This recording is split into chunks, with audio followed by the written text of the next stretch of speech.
Assalamualaikum warahmatullahi wabarakatuh. Jumpa lagi di Lentera Hitam. Tentunya masih bersama saya Bobby yang akan menceritakan kisah mistis pendakian gunung. Apa kabar teman-teman semua? Semoga kalian dalam keadaan sehat selalu, panjang umur, bahagia selalu, dan sukses selalu.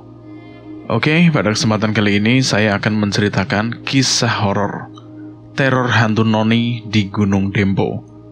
Cerita ini ditulis oleh Alin Ambarwati. Dan tidak usah lama-lama, kita langsung saja menuju ke ceritanya. Teror hantu noni di Gunung Dempo.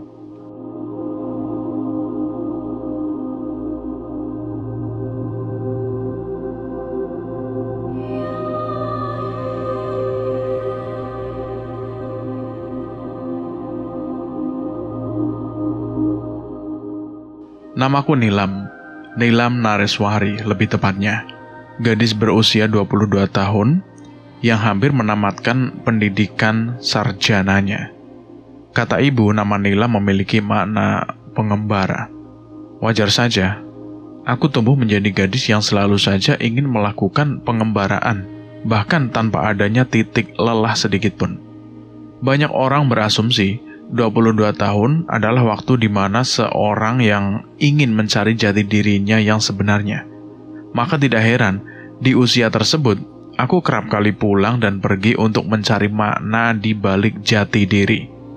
Meskipun banyak juga gadis seusiaku yang sudah menemukan jati diri mereka masing-masing, bahkan banyak juga yang sudah selesai melakukan perjalanan dan memilih untuk memulai kehidupan baru dengan jodoh mereka masing-masing. Namun Nilam tetaplah Nilam.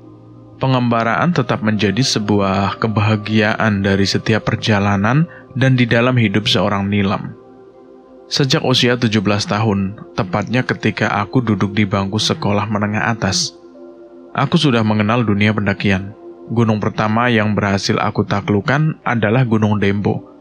Gunung dengan puncak ketinggiannya kurang lebih sekitar 3.159 meter di atas permukaan laut.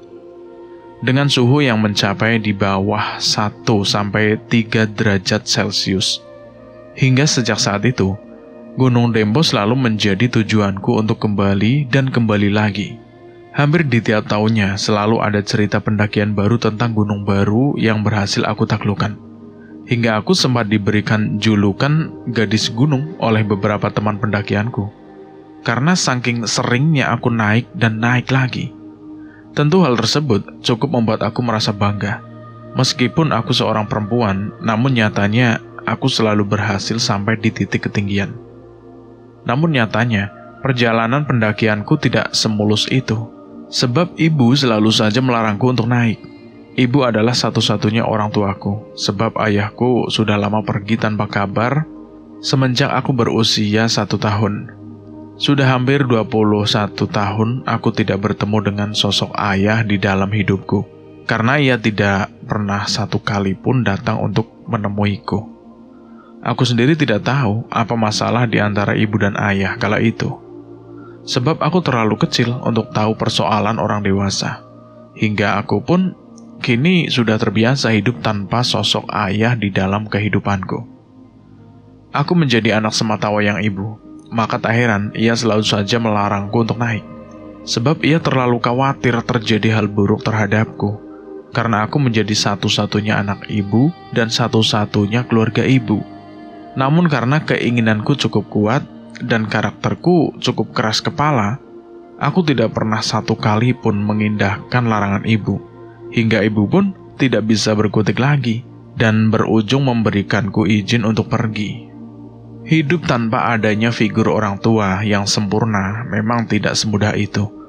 Terlebih bagi ibuku sangat jarang di rumah, sebab ia harus mencari nafkah untuk menghidupiku, hingga aku pun tumbuh menjadi gadis yang buta arah. Pelampiasanku satu-satunya adalah dengan melakukan pendakian ke gunung, sembari menikmati keindahan di puncak sana, dan melepas segala pelik yang ada di dalam hidupku. Waktu memang begitu cepat berlalu. Dan tanpa sadar sebentar lagi hari kemerdekaan tiba. Aku selalu ingin mengibarkan sangsaka merah putih di atas ketinggian. Jiwa nasionalismeku memang cukup tinggi. Aku tidak pernah absen untuk datang ke puncak gunung dan mengibarkan bendera merah putih bersama banyak pendaki lain. Tahun ini aku pun tidak ingin kehilangan momen tersebut. Minggu lalu, aku baru saja melakukan pendakian ke Gunung Rinjani bersama 4 teman baikku.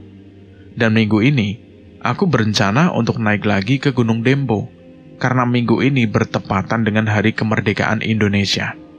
Tentu akan banyak pendaki yang datang ke puncak Gunung Dempo, dan aku tidak boleh melewatkannya. Aku pun mengajak ke-4 temanku yang minggu lalu mendaki bersamaku ke Rinjani. Aku menghubungi mereka melalui via WhatsApp grup. "Guys, Hari Kemerdekaan nih, naik lagi yuk minggu ini ke Dempo." "Duh Lam, lu gak ada capek-capeknya deh. Kan minggu lalu kita baru turun dari Rinjani. Masa kita mau naik lagi sekarang ke Dempo?" "Iya nih, dompet lu tebel amat. Momen cuy, 1 tahun sekali, jangan sampai lewat gitu aja. Apa kalian gak pingin ngibarin merah putih di atas ketinggian?" "Duh, dengkulku gak sanggup lagi Lam. Sama, kayaknya gue absen deh." "Elu, lagian Roni sama Rita. Gue juga absen Lam. Kanker nih, alias kantong kering." "Ya udah deh, gue sendiri aja." Aku pun kemudian memutuskan untuk melakukan pendakian ke puncak Gunung Dempo seorang diri minggu ini. Ke-4 temanku pun meragukan keinginanku untuk naik kembali ke puncak Dempo seorang diri. Wajar saja, saat berada di Rinjani minggu lalu, memang kondisi aku cukup mengkhawatirkan. Aku sempat tidak sadarkan diri di sana karena kelelahan. Meskipun setelahnya aku masih tetap berhasil menuntaskan perjalananku sampai ke puncak. "Yakin Lam, mau naik lagi? Bukankah saat di Rinjani saja lo sempat pingsan? Gak sayang badan lo?" "Udahlah, ini kesempatan baik buat gua. Kapan lagi kan bisa naik berempatan dengan momen kemerdekaan? Doain gua aja ya guys, semoga gua aman di sana." Aku tidak mengindahkan ucapan teman-temanku sedikit pun, dan mereka tidak heran dengan sikapku tersebut, karena memang aku cukup keras kepala di mata mereka semua. Jika aku memilih sebuah keinginan, maka tidak akan ada yang bisa menghentikannya. Mendaki seorang diri bukanlah pengalaman pertama bagiku. Aku sudah sempat beberapa kali melakukan solo hiking, dan semua itu tidak seburuk yang aku pikirkan sejak awal. Justru ketika aku melakukan solo hiking, aku akan bertemu banyak sekali pendaki lain yang tentunya akan menambah relasi di dunia pendakian. Dan solo hiking bagiku seseru itu. Namun ada satu hal yang mengganjal di pikiranku, yaitu tentang ibu. Jika aku mengatakan yang sebenarnya kepada ibu, jika aku akan mendaki lagi di minggu ini, tentu ibu akan melarangnya dengan keras. Minggu lalu saja saat ke Rinjani, ibu sudah begitu marah. Apalagi kalau sekarang aku harus naik lagi.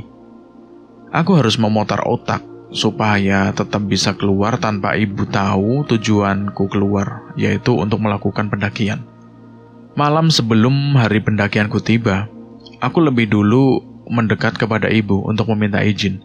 Namun aku meminta izin dengan alasan lain yang tentunya tidak ada hubungannya dengan pendakian.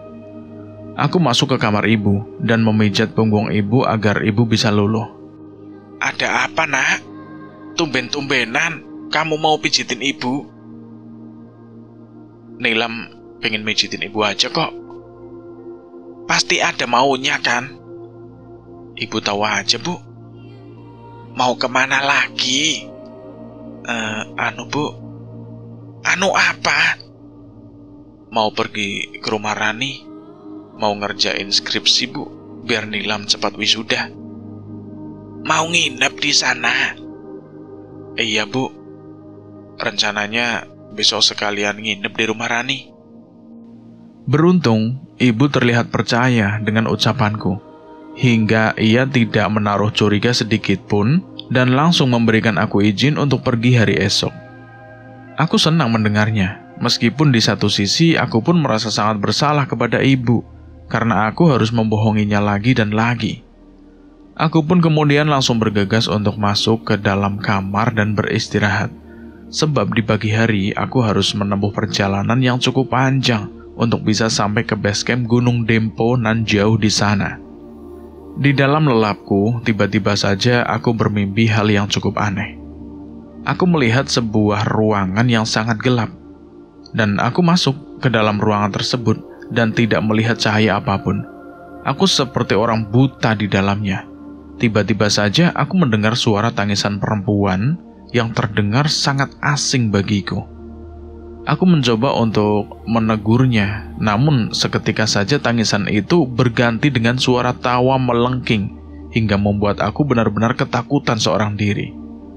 Aku menjerit seketika, dan aku pun lantas terbangun dari tidur malamku itu. Aku benar-benar terdiam dan tidak berucap satu kata pun. Tatapanku tajam ke depan dengan bola mata yang semakin memerah. Keringat dingin pun bercucuran melalui pelipisku. Apa ya maksud dari ini semua? Siapa perempuan itu? Ucapku lirih dengan perasaan yang masih tidak menentu. Aku lantas berusaha untuk meyakinkan diriku bahwa semua yang ada di dalam mimpiku itu hanyalah bunga tidur semata dan tidak ada kaitannya dengan hal apapun di dalam kehidupanku. Aku kemudian menarik nafas dengan sangat panjang dan perlahan-lahan perasaanku pun mulai tenang. Aku pun kemudian memutuskan untuk tidak melanjutkan tidurku dan memilih untuk bersiap-siap untuk melakukan pendakian ke Gunung Dempo. Tepat di jam 4 pagi, aku sudah beranjak mandi dan bersiap-siap sedini mungkin. Karena memang rasa ngantukku itu sudah enyah begitu saja. Ibu yang terbiasa bangun di sepertiga malam untuk menunaikan sholat tahajud pun melihat aku yang sudah terbangun tidak seperti biasanya. Ia kemudian menghampiriku. Tumben, bangunnya pagi sekali, Nak. Iya, Bu. Aku harus pergi ke rumah Rani pagi sekali agar tidak tertinggal kendaraan umum. Pasti bukan hanya karena itu. Pasti ada hal lain, kan? Ibu sangat mengenalmu, Nilam. Aku pun terdiam. Tidak ada pilihan lain selain menceritakan semua mimpi buruk yang baru saja aku alami. Tentang ruang gelap dan sebuah tangisan. Tentang ruang gelap dan tertawa melengking dari seorang perempuan yang tidak nampak wujudnya karena tertutupi oleh gelapnya ruang itu. Mendengar semua yang aku ceritakan, ibu lantas memberitahukan firasat buruknya perihal rencana kepergianku. Firasat ibu jadi buruk ini. Loh, kenapa, Bu? Kok tiba-tiba? Kamu mimpi aneh, Nak. Khawatir mimpimu ini ada hubungannya dengan rencana kepergianmu. Ibu tenang ya. Mimpi kan hanya bunga tidur, jadi jangan terlalu dipikirkan. Nilam gak kenapa-napa kok, Bu. Lihat, Nilam sehat bukan? Nilam baik-baik saja. Nilam akan cepat pulang setelah urusan Nilam selesai. Apa tidak bisa teman kamu yang kemari saja, Nak? Gak bisa, Bu. Nilam yang harus ke sana. Ya sudah, jaga diri kamu baik-baik. Meskipun berat melepasku, terlebih lagi dengan firasat buruk ibu yang tiba-tiba saja datang mendera, ibu pun akhirnya tetap melepas kepergianku. Semoga saja firasat ibu tidak ada hubungannya dengan rencana pendakianku ke Gunung Dempo. Sinar matahari pun perlahan mulai menampakkan sinarnya.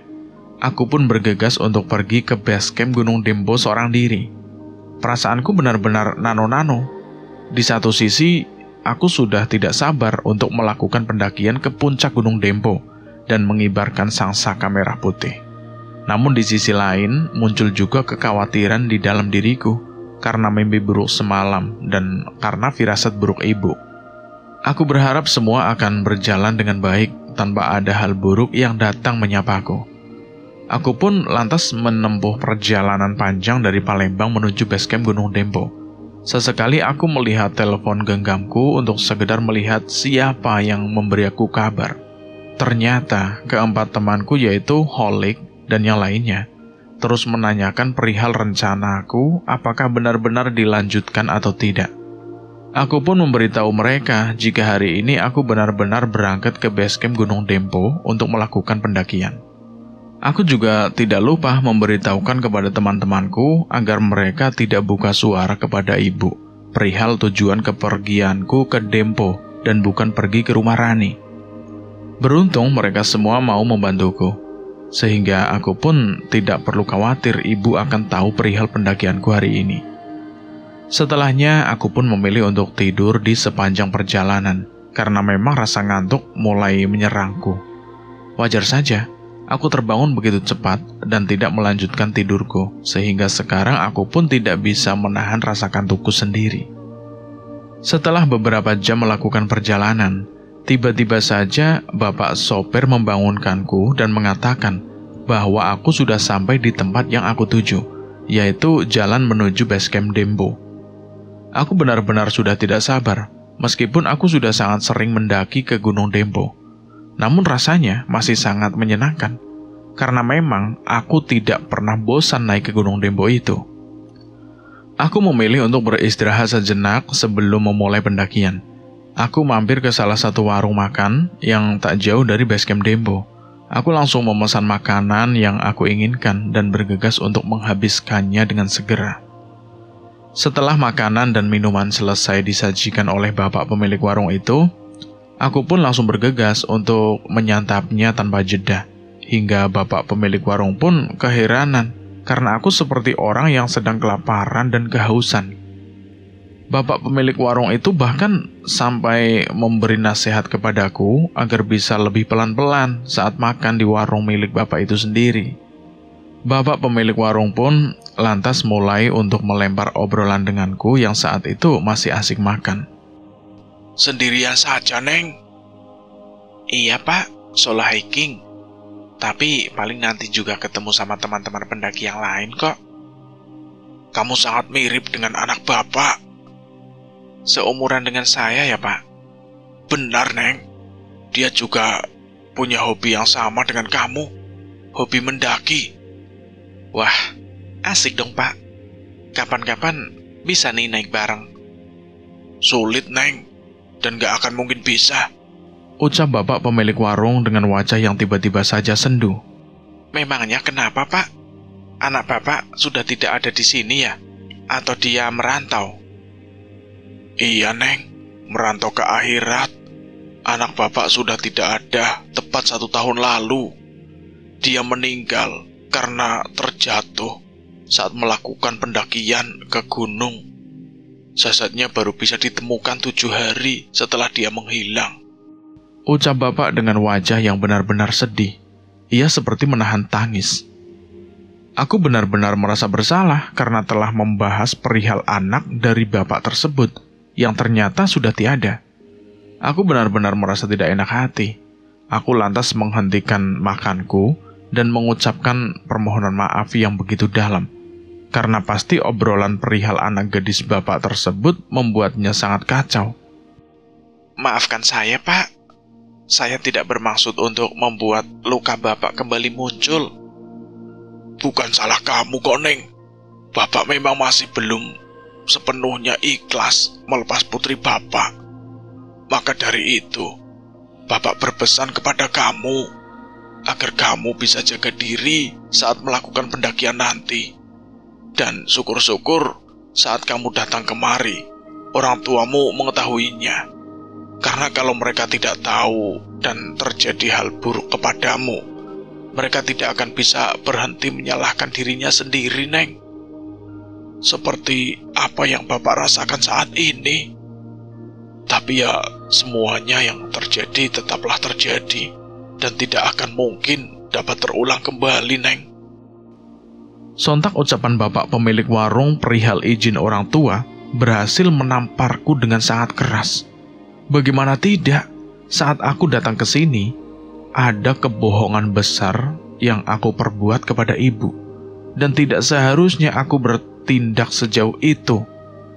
Ingin rasanya aku kembali dan memohon ampunan kepada ibu. Namun aku tidak mungkin mundur begitu saja. Terlebih lagi aku sudah sejauh ini. Aku berjanji ini akan menjadi kebohongan terakhirku. Dan tidak akan ada lagi kebohongan-kebohongan lainnya. Aku hanya diam merespon ucapan bapak pemilik warung itu. Karena semua yang diucapkannya benar-benar dilakukan olehku. Hingga bapak pemilik warung pun kembali menegurku dan mengajakku kembali berbincang. Kamu nggak kenapa-napa kan, Neng? Nggak kenapa-napa, Pak. Aku pun bergegas untuk menyelesaikan makanku kala itu, dan memilih untuk melanjutkan perjalanan. Aku berusaha untuk tidak kalut dengan cerita bapak pemilik warung tersebut perihal anak gadisnya. Aku lantas pergi menuju ke base camp dan memilih untuk segera mendaftarkan diri di base camp. Aku pun kemudian bergegas untuk memulai pendakian. Aku berusaha sebisa mungkin untuk menghilangkan semua pikiran buruk tentang diriku sendiri. Aku berusaha untuk tetap bersikap tenang. Tenang, Nilam, tenang. Kamu bisa bilang maaf ke ibu saat kamu turun nanti. Ucapku kepada diriku sendiri, berusaha untuk tetap berpikir positif. Aku lantas memandang ke arah puncak Gunung Dempo untuk memantik semangatku. Aku harus bisa sampai di puncak sana, dan aku harus bisa mengibarkan sangsaka merah putih di atas ketinggian. Aku harus berhasil, aku mampu, dan aku kuat. Ada banyak sekali pendaki lain yang memulai pendakian ke Gunung Dempo sama sepertiku. Hari ini memang waktu yang tepat mengingat hari kemerdekaan akan segera tiba. Aku pun semakin bersemangat karena banyaknya pendaki yang mulai berlalu lalang. Bawaanku cukup banyak karena memang aku harus membawa semua perlengkapan pendakian sekaligus camping dan logistik seorang diri. Satu keril ku gendong di belakang punggungku, dan satu daypack di depan tubuhku. Meskipun berat, namun karena keinginan yang cukup kuat, semuanya terasa ringan bagiku. Setibanya di pintu rimba, aku tidak sengaja bertemu dengan teman-teman pendakianku yang lain. Mereka semua ternyata naik ke gunung yang sama sepertiku. Kami pun saling sapa satu sama lain. Nilam, lu naik lagi? Tanya Agus, salah satu temanku yang ternyata sedang naik ke Dempo. Iya nih, tahu sendiri kan, Independent Day. Gua harus ada dong di atas sana. Momen, kamu itu ya, benar-benar ratunya gunung, Lam. Padahal seminggu lalu lu baru naik kan, sama Holik dan sama yang lainnya. Iya Gus, mereka mah cemen. Diajakin naik lagi, pada nggak mau mereka. Bukannya mereka yang cemen, cuma lo aja yang emang gila-gilaan sama gunung. Lo bisa aja, Gus. Agus pun lantas mengajakku untuk bergabung dengan rombongannya. Kata dia supaya aku tidak naik seorang diri, khawatir terjadi hal buruk. Apalagi kondisiku pasti belum begitu fit, karena baru seminggu lalu naik ke Gunung Rinjani. Selain itu, teman-teman pendakianku pun merasa senang jika aku mau gabung dengan mereka. Karena aku termasuk perempuan yang rajin dan sangat pandai memasak. Sehingga mereka semua merasa sangat beruntung jika aku bisa bergabung di tengah-tengah mereka. Sebab itu artinya perihal makanan semua aman terkendali. Akhirnya aku pun mendaki bersama dua tim yang memang kebetulan mereka semua adalah teman pendakianku. Mereka semua mayoritas adalah laki-laki. Tak ada pikiran buruk yang menyelimuti diriku. Sebab aku tahu betul bagaimana karakter mereka semua. Tentu mereka akan menjagaku dengan sangat baik. Akhirnya, gua nggak naik sendiri nih. Lagian, lu nekat-nekat aja naik sendiri. Padahal kan naik rame-rame lebih seru, Lam. Apalagi momennya pas hari kemerdekaan. Iya, Gus. Lagian sih, teman-teman gua nggak pada mau diajak naik. Kan lu bisa kontak gua, Lam. Gua nggak inget, Gus. Kami pun kemudian melakukan pendakian bersama-sama di tengah keramaian Gunung Dempo saat itu. Kami saling melempar tawa di waktu yang beranjak sore itu. Kami sengaja memelankan langkah kami agar rasa lelah tidak begitu kami rasakan. Rencana lu mau ngecamp di shelter berapa, Lam? Semula gue pengen ngecamp di shelter 1, Gus. Tapi karena sekarang gue join di kelompok lu, gue ikut kalian aja. Kalau kita mah rencananya mau ngecamp di shelter 2, Lam. Bukankah shelter 2 jauh lebih angker, Gus? Kalian semua nggak takut? Sependek pengetahuanku, shelter 2 Gunung Dempo menjadi shelter yang cukup angker dibandingkan dengan shelter lainnya. Di shelter 2, kerap kali dijumpai hal-hal di luar nalar yang kerap kali membuat para pendaki merinding ketakutan. Namun tidak sedikit pula pendaki yang justru penasaran dengan keangkeran di shelter 2, hingga mereka pun memilih untuk melakukan camp di sana. Sama seperti halnya Agus dan teman-teman yang lain. Tujuan mereka ingin ngecamp di shelter 2, salah satunya untuk membuktikan keangkeran shelter 2. Kita mau uji nyali di sana, Lam. Siapa tahu dapat jodoh. Maksudnya, siapa tahu lihat mereka yang tak kasat mata. Ucap si Agus, sembari melempar tawa. Ngeri kalian ini ya. Kalau mereka semua ternyata muncul, gimana? Bilang aja, lu takut kan? Gua udah naik banyak gunung. Jadi kalau ngelihat hal begitu mah, gua gak akan mudah takut gitu aja, Gus. Baguslah kalau begitu. Sebetulnya aku hanya pura-pura berani, karena sebenarnya aku cukup penakut dengan hal-hal seperti itu. Namun aku harus juga image di depan mereka. Jangan sampai mereka tahu kalau aku cukup penakut dengan hal-hal mistis. Perjalanan dari pintu rimba menuju shelter 1 berjalan mulus tanpa adanya hambatan sedikit pun. Kami semua pun masih sangat enjoy dengan pendakian ini. Sesekali kami berhenti untuk sekedar makan cemilan dan minum untuk meredakan lapar dan dahaga yang kami rasakan. Hingga saat kami sampai di shelter 1 dan kami memutuskan untuk istirahat. Tiba-tiba saja aku ingin buang air kecil. Aku pun langsung memberitahukannya kepada Agus dan memintanya untuk menunggu beberapa saat, karena aku harus buang air kecil. Namun aku tidak mengajak salah satu dari mereka. Aku hanya meminta mereka untuk menungguku hingga aku kembali nanti, dan mereka semua pun setuju. Aku pun bergegas untuk pergi sembari mencari pohon besar yang bisa aku gunakan untuk buang air kecil. Sementara teman-teman yang lain masih menunggu di shelter 1. Saat aku selesai buang air kecil, tiba-tiba saja aku melihat seekor burung yang sedang mematuk kakiku. Burung kecil yang berhasil membuat aku kaget begitu saja. Aku mencoba untuk mengusir burung itu, namun ia enggan untuk pergi, hingga aku pun mencoba untuk menangkapnya. Namun tiba-tiba saja ia terbang begitu saja. Tepat di mana burung itu mematuk kakiku, aku melihat sebuah cahaya yang begitu terang. Aku pun lantas berusaha untuk meraihnya. Benar saja, cahaya itu berasal dari cincin emas yang terpendam tepat di bawah kakiku. Aku lantas mengambilnya dan mencoba untuk memperhatikan cincin itu dengan seksama. Cincin sebagus ini kok bisa ada di sini? Aku lantas membawa cincin tersebut dan menyimpannya di dalam saku celana. Aku tidak sadar jika apa yang aku lakukan itu menjadi awal dari semua hal janggal yang aku alami di sepanjang pendakianku di Gunung Dempo.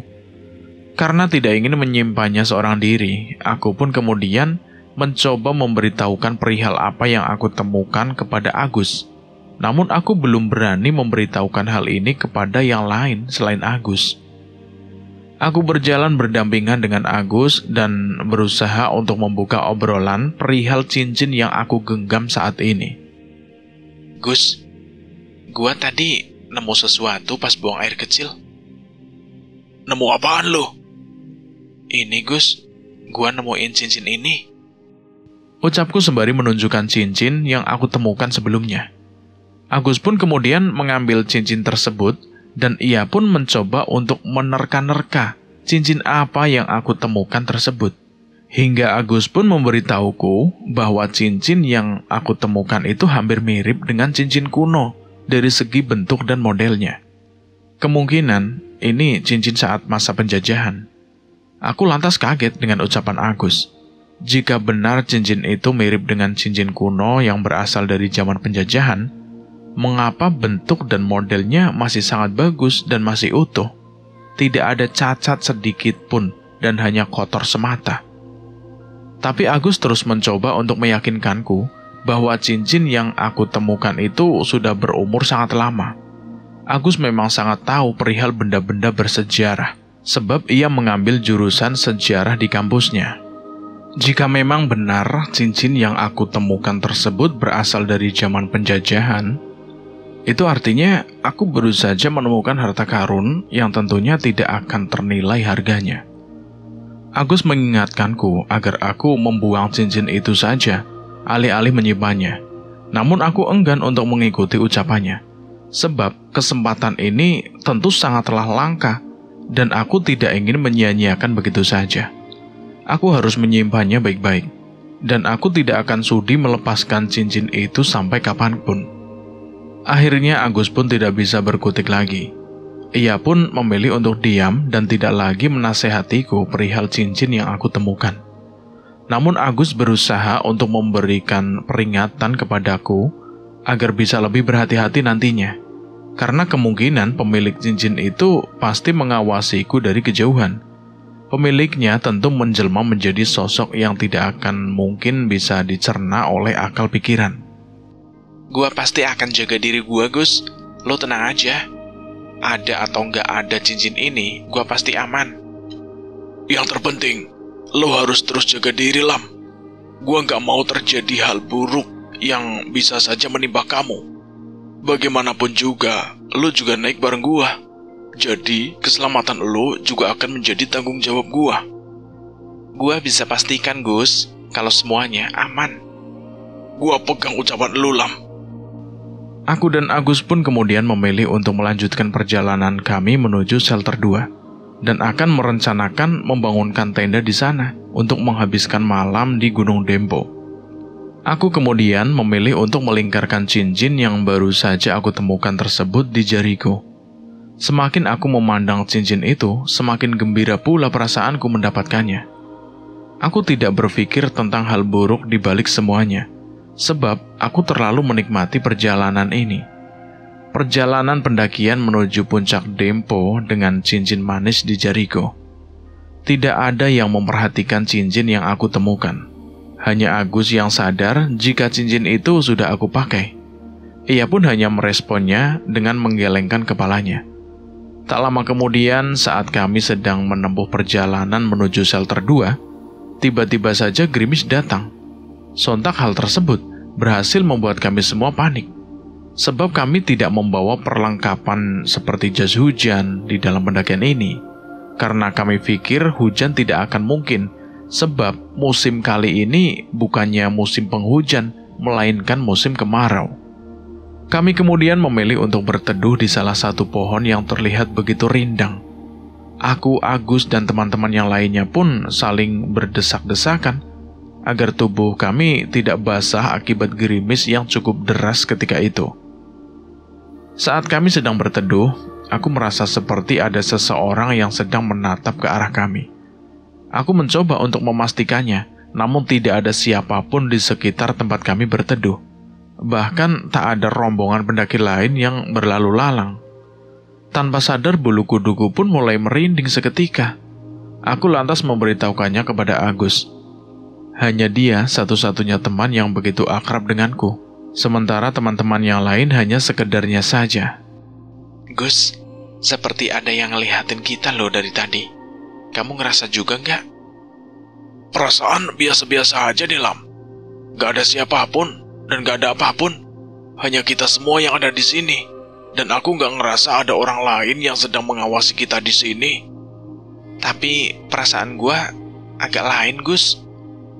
Mungkin hanya perasaan lu aja kali, Lam. Mungkin lu kecapean. Rasanya tidak mungkin hanya perihal kecapean, lalu aku berhalusinasi. Atau mungkin hanya aku yang bisa merasakan keanehan ini, sementara Agus tidak merasakannya. Kalau memang hanya aku yang bisa merasakannya, aku benar-benar khawatir. Agus pun mencoba untuk menenangkanku. Ia terus berupaya untuk melempar candaan kepadaku agar aku bisa lupa dengan halusinasi yang sedang menderaku. Kini aku berusaha untuk tidak mengindahkan apa yang aku rasakan. Aku tidak ingin perasaanku yang tidak pasti ini membuat gaduh rencana pendakianku hari ini. Terlebih lagi, pendakian ini menjadi salah satu pendakian yang cukup penting bagiku. Kami menunggu gerimis reda, namun nyatanya gerimis itu semakin membabi buta. Hujan pun datang mendera. Akhirnya kami semua pun putar otak, karena kami tidak mungkin berhenti terus-menerus di sini. Toh pasti juga akan berujung kebasahan karena pohon tidak mampu melindungi kami dari air hujan. Aku lantas mengajak semuanya untuk melanjutkan perjalanan menuju shelter 2 yang memang lokasinya sudah tidak jauh lagi dari tempat kami berteduh saat ini. Jalan aja yuk, lagian hujan semakin deras. Di sini ataupun tidak, kita semua ya tetap akan kebasahan. Iya, setuju, ucap teman-teman yang lain. Kami pun kemudian memilih untuk mempercepat langkah kaki kami di bawah hujan deras yang terus mengguyur kami. Meskipun kami berjalan cepat, kami tetap memperhatikan pijakan kami agar tidak jatuh terpleset karena medan pendakian yang cukup licin ketika itu. Meski sudah berhati-hati, namun tetap saja di antara kami ada yang terpleset, meskipun tidak berujung cedera berat, hanya luka ringan saja. Meski demikian, kami semua masih begitu bersemangat dalam pendakian ini. Sebelum sampai di shelter 2, tiba-tiba saja kabut tebal datang. Kabut tertutup, bahkan tidak mampu ditembus oleh pandangan kami semua, hingga kami pun memutuskan untuk berhenti. Karena memang tidak ada cara lain selain berhenti. Jika kami terus melanjutkan perjalanan itu sama saja dengan bunuh diri, karena kabut tebal yang benar-benar tidak tembus pandang. Kabutnya tebel banget. Ini gimana? Kita bisa lanjutin perjalanannya? Gua baru pertama kali lihat kabut setebal ini. Sulit untuk kita tembus, teman-teman. Kami semua pun berbincang bagaimana cara melewati kabut setebal ini. Jika kami terus menunggu, tentu hari akan semakin larut. Dan bisa jadi esok harinya kita belum bisa sampai di puncak Gunung Dembo. Aku pun meminta semua orang untuk mencari solusi terbaik, karena kami tidak mungkin menunggu dan terus menunggu. Kabut tebal memang kerap kali datang menghampiri para pendaki saat melakukan pendakian menuju puncak Dembo. Namun, kabut tebal yang sedang kami alami itu menjadi hal pertama bagi kami semua. Apalagi saat ini sedang turun hujan. Bukankah kabut akan datang sebelum atau justru setelah hujan selesai? Lalu mengapa kabut tebal datang sekarang? Ini benar-benar aneh. Beruntung salah satu di antara kami ada yang mengetahui cara menghilangkan kabut tebal itu dengan segera. Meskipun ia sendiri tidak begitu yakin. Rizky namanya. Kita coba kumandangkan adzan. Menurut penuturan banyak orang, kabut tebal memang kerap kali datang. Dan cara menghilangkannya dengan mengumandangkan adzan, teman-teman. Lo yakin, Riz? Gua sendiri sih tidak begitu yakin. Tapi nggak ada salahnya kan kalau kita coba dulu.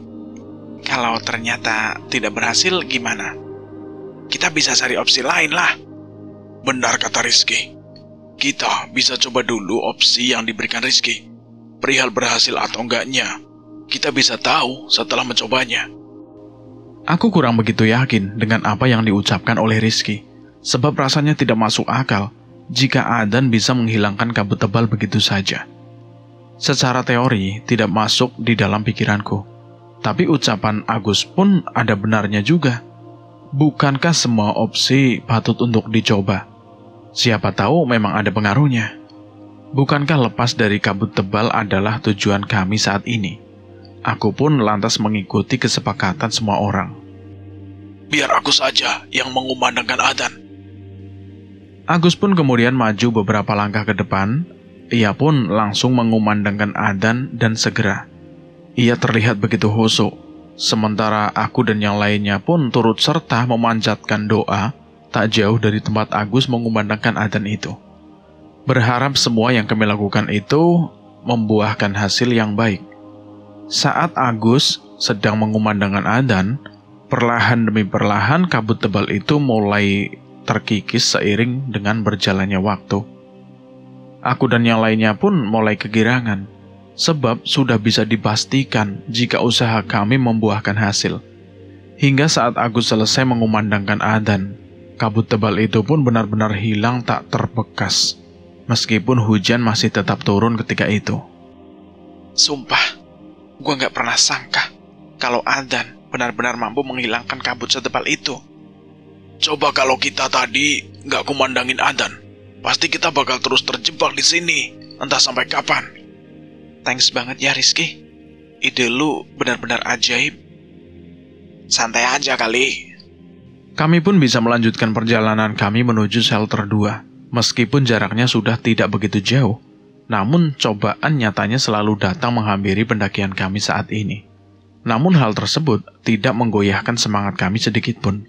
Kami pun akhirnya sampai di shelter 2. Saat itu malam sudah semakin larut. Kami pun memutuskan untuk bergegas untuk mendirikan 3 tenda. Kami saling bekerja sama agar semua tenda bisa segera berdiri dan kami bisa segera beristirahat malam itu. Saat semua tenda sudah berdiri, aku baru sadar jika tenda milikku ternyata tidak berfungsi dengan baik. Tenda milikku bocor, sehingga tidak mampu menahan hujan yang saat itu cukup deras. Alhasil aku pun menumpang di tenda milik Agus yang ternyata hanya berkapasitas 5 orang. Namun karena tidak ada pilihan lain, aku pun tetap bergabung dengan tenda mereka, dan kini kami berenam desak-desakan di dalam satu tenda. Sementara tenda satunya memang sudah tidak cukup jika harus ditambahi lagi denganku. Kami pun memutuskan untuk tidur dengan posisi random. Ada yang tidur sembari duduk, ada yang berbaring dengan kaki ditekuk, dan pokoknya macam-macam. Namun karena kami memang sudah begitu lelah, kami tidak memiliki pilihan lain selain menikmati malam dengan tidur yang tidak cukup nyaman malam itu. Sebelum kami semua memilih untuk tidur, kami lebih dulu mengisi perut kami yang sudah keroncongan. Kami makan dan minum di dalam tenda, karena memang hanya di dalam tenda kami bisa berlindung dari terjangan hujan. Hujan di luar sana tak kunjung reda, hingga membuat suasana malam itu benar-benar menusuk. Kehangatan hanya bisa kami dapatkan dari kopi panas yang tak lupa kami seduh. Beruntung di antara kami ada yang membawa termos air panas. Jadi kami tidak perlu bersusah payah untuk merebus air panas di luar sana. Karena kedinginan, aku mengenakan baju berlapis-lapis untuk mencegah hipotermia. Sebab aku punya pengalaman buruk perihal hipotermia. Berapa tahun lalu, saat aku naik ke puncak Semeru, hipotermia itu datang menderaku. Hingga saat itu aku hampir pulang tinggal nama saja. Beruntung, saat itu aku naik bersama orang yang sudah sangat pro perihal pendakian. Ia menolongku dengan sangat sigap, hingga apa yang dilakukannya pun berhasil menyelamatkanku dari kemungkinan buruk akibat hipotermia. Sejak saat itu, aku selalu membawa banyak baju tebal, karena secara tidak langsung, pengalamanku tersebut sempat membuat aku trauma berkepanjangan. Saat aku dan teman-teman yang lain sedang menikmati kopi hangat yang sebelumnya kami buat, aku tanpa sadar terus memandangi cincin yang aku kenakan. Cincin yang berhasil aku temukan saat berada di shelter 1. Cincin yang aku yakini sebagai cincin peninggalan zaman Belanda, yang kemungkinan memiliki hal janggal di dalamnya. Meskipun aku sendiri tidak percaya dengan apa yang diucapkan oleh Agus, karena memang tidak bisa dibuktikan kebenarannya. Saat memandangi cincin itu, tanpa sadar aku seakan-akan mendengar suara tangisan seorang perempuan yang sangat mirip dengan suara tangisan perempuan yang ada di dalam mimpiku. Aku seakan-akan dejavu karena hal itu. Sontak hal tersebut pun membuat aku kaget seketika. Astagfirullahaladzim. Kenapa lo? Nggak kenapa-napa. Ucapku masih mencoba untuk menenangkan diriku sendiri. Yakin gak kenapa-napa? Tapi kok sampai kaget begitu? Tanya Agus masih mencoba untuk memastikannya. Aku pun kemudian memberitahunya kepada Agus dengan berbisik tepat di telinganya. Aku bicara padanya kalau aku mendengar suara tangisan perempuan saat aku memandangi cincin yang aku temukan sebelumnya. Agus lantas mengomeliku. Ia pun semakin yakin kalau di dalam cincin itu pasti ada hal yang janggal, ada hal yang tidak masuk akal. Lebih baik buang deh Lam cincin itu. Gua khawatir terjadi hal buruk sama lu. Mungkin memang hanya kebetulan saja kali Gus. Suara tangisan di mimpi sama tadi yang gua alami juga Gus. Nggak ada yang aneh pasti. Lu memang dasar keras kepala ya kalau dibilangin. Aku terus meyakinkan Agus kalau tidak ada hal buruk yang akan terjadi ke depan. Dan apa yang aku dengar baru saja tidak ada hubungannya dengan cincin yang aku kenakan. Meskipun aku sendiri tidak begitu yakin dengan apa yang aku pikirkan. Karena tidak ingin terus larut dalam pemikiran buruk, akhirnya aku pun memutuskan untuk pergi tidur. Teman-teman yang lain pun menyusulku tidur, karena kami memang sudah begitu lelah selama pendakian ini. Sehingga kami membutuhkan istirahat agar kondisi kami bisa kembali pulih. Aku tidur dengan posisi duduk, karena sudah terbiasa tidur dalam posisi apapun. Aku pun tidak begitu mempersoalkannya. Aku masih bisa tidur dan tidak merasa keberatan, karena memang aku yang numpang di sini. Tidur bersama dalam satu tenda dengan banyak lelaki tidak membuat aku merasakan rasa takut sedikit pun.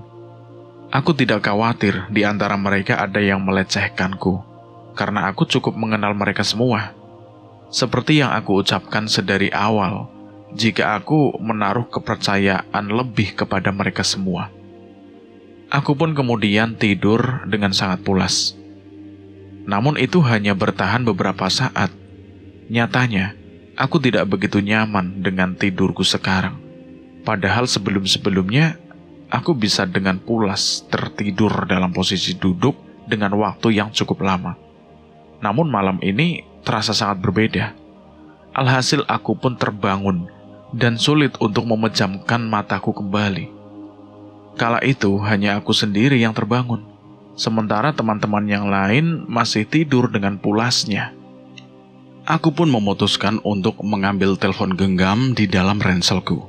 Berharap dengan bermain ponsel aku bisa segera mengantuk. Namun bukannya ngantuk yang datang, justru ngantukku sekarang benar-benar hilang. Duh, kok malah gak ngantuk sama sekali sih?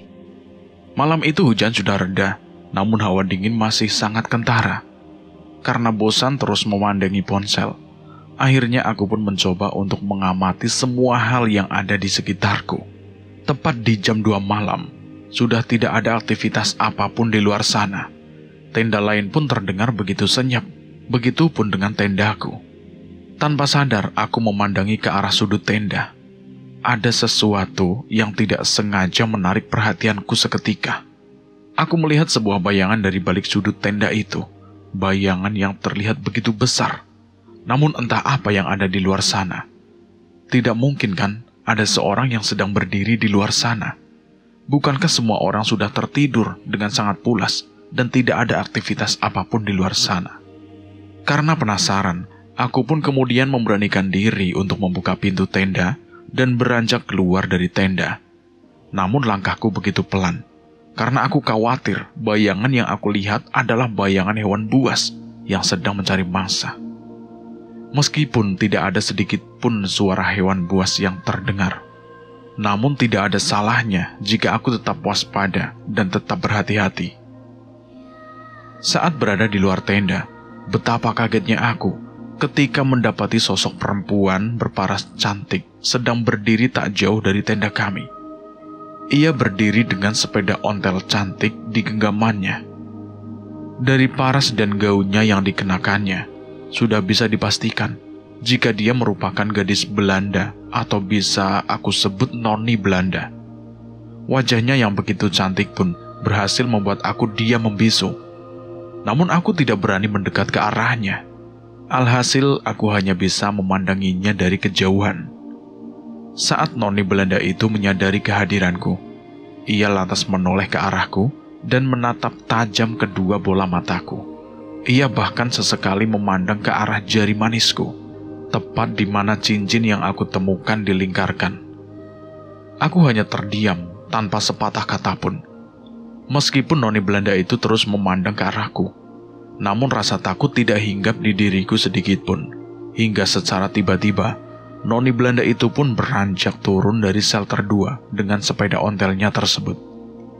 Semakin jauh noni Belanda itu dari pandanganku, semakin rusak pula wajah noni Belanda itu, hingga membuat aku histeris seketika. Rasa takut kini benar-benar menderaku. Wajah yang berdarah-darah dengan bola mata yang hampir keluar itu terus memandang ke arahku hingga aku tidak mampu untuk berkutik sedikit pun. Aku gemeteran, aku merinding, aku benar-benar tidak karuan. Aku pun langsung berusaha untuk memalingkan pandanganku dari wajah hancur noni Belanda itu. Aku terus menunduk untuk menghilangkan rasa syok dan rasa takutku.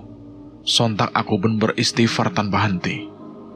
Malam itu tidak ada satupun di antara teman-temanku yang terbangun karena teriakan rasa takutku itu. Semuanya tertidur pulas. Aku benar-benar tidak mampu lagi untuk menatap wajah noni Belanda itu. Wajahnya benar-benar hancur. Bahkan darah pun mengucur di tiap jengkal wajahnya. Sesekali noni Belanda itu tertawa terbahak-bahak. Namun sesekali ia pun menangis dengan tangisan yang terdengar tidak asing di telingaku. Apa yang harus aku lakukan? Aku benar-benar ketakutan. Aku pun lantas memilih untuk masuk kembali ke dalam tenda. Perlahan demi perlahan, rasa syok serta rasa takut menjadi satu. Aku mencoba untuk membangunkan Agus, namun ia tidak bergeming sedikit pun. Kini aku benar-benar seorang diri. Aku terus beristighfar tanpa henti, sembari terus memejamkan mataku. Aku berusaha sekeras mungkin untuk menghapus semua bayangan noni Belanda itu. Namun aku benar-benar tidak mampu. Bagaimana mungkin wajah rusaknya itu terus bersarang di dalam pikiranku? Andai saja aku tidak keluar tenda saat melihat bayangan hitam di luar sana, tentu aku tidak akan merasakan rasa takut luar biasa seperti yang saat ini aku rasakan. Setelah beberapa saat, pikiranku pun mulai pulih kembali.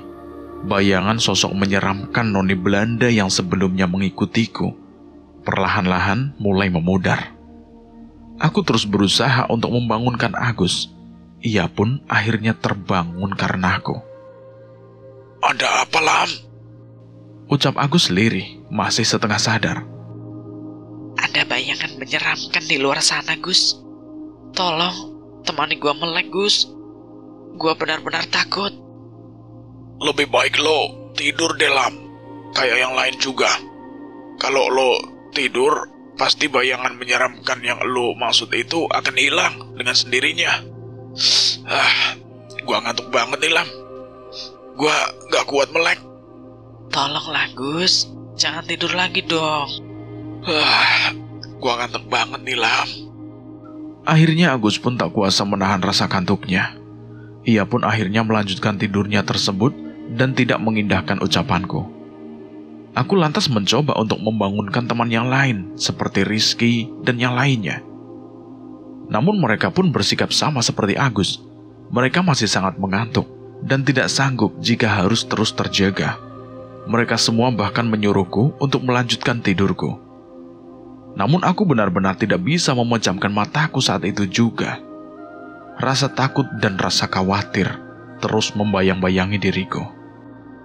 Sepertinya aku harus sholat malam agar penampakan menyeramkan noni Belanda itu bisa hilang. Terlintas di pikiranku untuk sholat malam kala itu. Namun aku sendiri bimbang. Aku harus mengambil wudhu di mana dan aku harus menjalankan sholat di mana. Sementara kondisi tenda saat itu benar-benar penuh, bahkan desak-desakan. Dan semisal aku harus sholat di luar, apa mungkin noni Belanda itu masih mengintaiku? Aku benar-benar ketakutan. Rasanya malam itu berjalan begitu lambat dibandingkan dengan malam sebelumnya. Aku sangat ingin pagi segera datang. Aku pun memutuskan tetap berdiam diri di dalam tenda, meringkuk ketakutan tanpa berani berucap satu kata pun, selain terus beristighfar sepanjang waktu. Tak lama kemudian, tiba-tiba saja aku melihat bayangan hitam yang sama seperti sebelumnya. Namun kini bayangan hitam tersebut terlihat sangat dekat. Bayangan itu lantas berjalan mendekat ke arahku. Aku terus berusaha untuk memejamkan mataku, meskipun aku benar-benar ketakutan. Lantas terdengar suara lirih di balik tenda. Suara itu memanggil-manggil namaku terus-menerus. Nilam, Nilam. Suara lirih dari balik tenda. Aku kemudian menutup telingaku dengan begitu kuat agar suara itu tidak lagi terdengar. Namun anehnya, sekuat apapun aku menutup kedua telingaku, suara itu terus terdengar. Ya Tuhan, tolong selamatkan aku. Aku sangat yakin jika suara seseorang yang terus-menerus memanggil-manggil namaku adalah sosok perempuan noni Belanda yang aku jumpai sebelumnya. Namun mengapa ia bisa mengenaliku? Apa yang sebenarnya telah aku perbuat sampai noni Belanda itu terus-menerus menerorku tanpa henti? Keluar, Nilam. Keluar. Suara lirih itu terdengar lagi dari balik tenda. Stop! Aku berteriak hingga membangunkan semua teman-temanku yang saat itu sedang tertidur pulas. Mereka semua menanyakan apa yang sebenarnya terjadi padaku hingga aku berteriak sekencang itu. Mereka semua merasa begitu khawatir terhadapku. Terlebih lagi, mereka mendapati aku dengan wajah yang mulai memerah, dengan keringat mengucur tanpa jeda. Ada apa, Lam? Ucap Agus sembari mendekat ke arahku. Semua teman-temanku benar-benar terbangun karena teriakanku. Tangisanku pun pecah saat itu, sementara Agus berusaha untuk menenangkanku. Aku belum sanggup untuk menceritakan semuanya. Anehnya, saat semua teman-temanku terbangun, suara lirih yang terus-menerus memanggil-manggil namaku lenyap seketika. Agus memberikanku mineral untuk menenangkanku, begitupun dengan teman-teman yang lainnya. Mereka semua berusaha untuk menenangkanku. Setelah aku cukup tenang, aku pun mengatakan bahwa ada sesuatu di luar sana yang terus menghantuiku.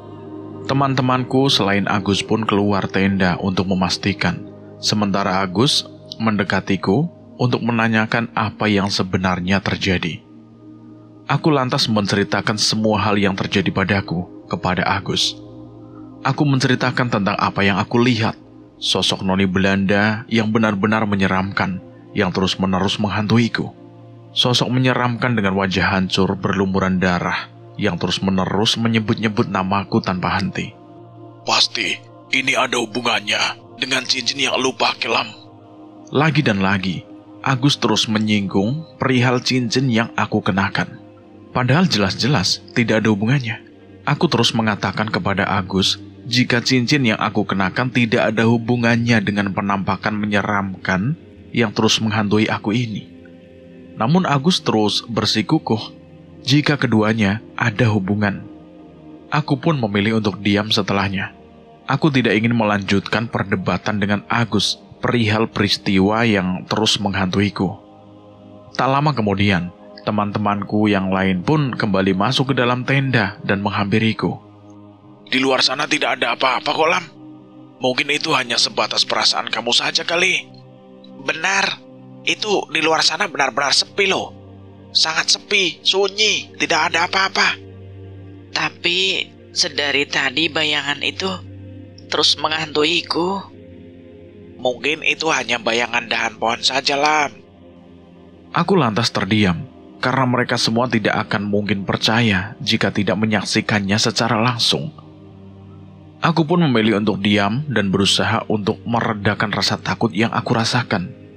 Karena rasa kalutku, aku lantas keluar dari tenda dan berusaha menantang sosok menyeramkan yang sebelumnya menghantuiku. Namun tidak ada bayangan apapun yang muncul di hadapanku. Semua teman-temanku berusaha untuk menghentikan tindakanku. Karena tindakan yang aku lakukan itu sama saja dengan menantang penghuni Gunung Dempo. Keluar kamu, noni Belanda biadab.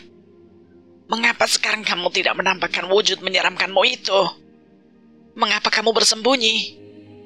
Tampakkan wujudmu, agar semua orang bisa lihat betapa menyeramkan sosokmu. Jangan hanya menakutiku saja. Aku berteriak setengah frustasi, karena semua teman-temanku tidak ada satu pun yang percaya dengan apa yang aku ucapkan. Cukup, Nilam, cukup. Lu gak bisa begini. Kalau sikap lu begini, yang ada semua penghuni Dempo bisa menghantui kita semua. Biar Gus, biar semua orang di sini bisa percaya dengan apa yang aku ucapkan. Bukankah gua percaya semua yang lu ucapkan? Apa itu belum cukup?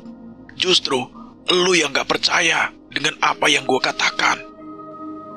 Aku pun terdiam. Satu persatu temanku pun menghampiriku, sembari mengucapkan permohonan maaf mereka, karena sudah tidak mempercayaiku. Mereka tidak ingin kondisi mentalku menjadi drop. Tenangkan diri lu, Nilam. Agus kemudian mencoba untuk menenangkanku dengan memeluk tubuhku yang hampir rubuh. Aku benar-benar frustasi dengan apa yang aku alami. Agus kemudian kembali memberikanku mineral agar kondisiku bisa stabil setelahnya. Kini semua teman-teman mengatakan bahwa mereka semua mempercayaiku, meskipun dari wajah mereka terlihat dengan jelas bahwa mereka belum sepenuhnya percaya dengan apa yang aku ucapkan, karena memang mereka tidak menyaksikan sendiri, sehingga wajar jika mereka belum percaya seutuhnya. Setelah kondisiku jauh lebih membaik dibandingkan dengan sebelumnya, Agus dan yang lainnya pun mengajakku untuk masuk ke dalam tenda. Mereka bahkan menawarkan posisi tidur yang cukup nyaman untukku. Tidak lagi duduk, melainkan bisa untuk berbaring. Sebab mereka semua khawatir kepadaku. Mereka semua pun memintaku untuk pergi tidur. Paling tidak, agar kondisiku bisa lekas membaik dan tidak lagi histeris karena persoalan penampakan menyeramkan yang terus-menerus aku ucapkan.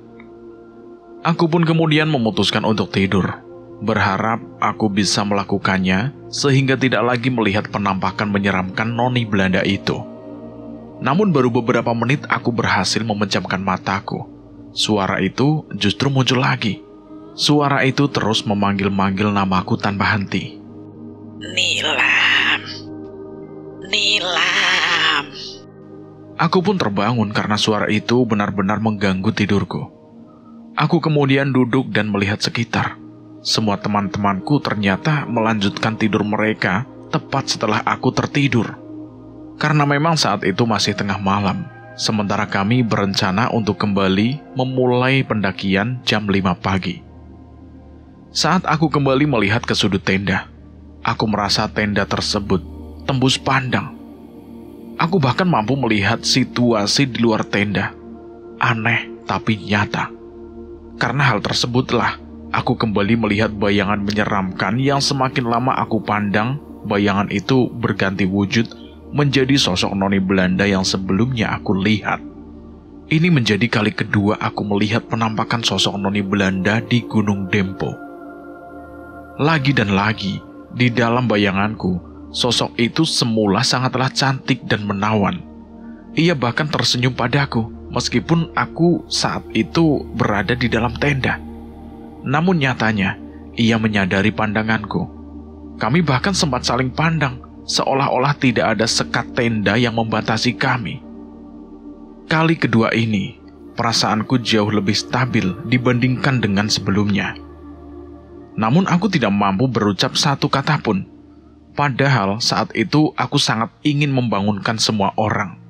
Namun mulutku seakan terkunci. Bahkan tubuhku pun kaku.